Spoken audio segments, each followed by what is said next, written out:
think some of this, again, for some people might not be earth-shattering at all, but I want to know what some of the research is really telling us about how important sleep is for brain health and performance.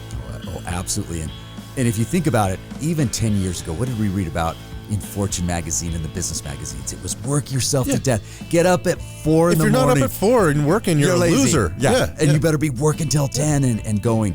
And in the past, probably, the research has been going on for 30 years. There's a book, and you can put it in the show notes, called Why We Sleep. That's one of the top sleep researchers. But what he's told us and what his research, along with all of his counterparts that he works with, is about 1/3 of all individuals worldwide get enough sleep. So 1 out of 3 get enough sleep, which could be anywhere, to 6, 7, 8 hours, and he goes through some of that.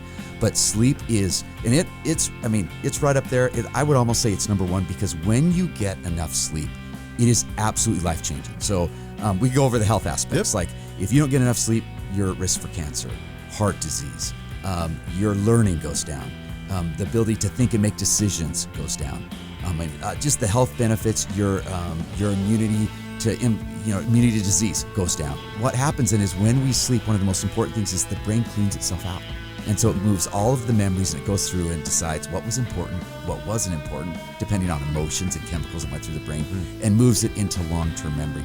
So it's the time that your brain goes through, you're downloading, and it's going through the washing machine, and it cleans itself out for a new day. But when you don't get enough sleep, it doesn't clean. It doesn't fully clean, and then it just stacks up and stacks up. Now, the older you get, the more you need that sleep. Because think about it, in your 19, 20, 21, you could easily recover. You can power through stuff too, you could pull an all-nighter, and then the next day you're fine. But as you start to hit, ready for this? Right. 35, 40, Look, I can attest to that. I remember exactly going through a bit of that. I'd been going balls to the wall for 35 years, and for 10 years really hard, and then it caught up.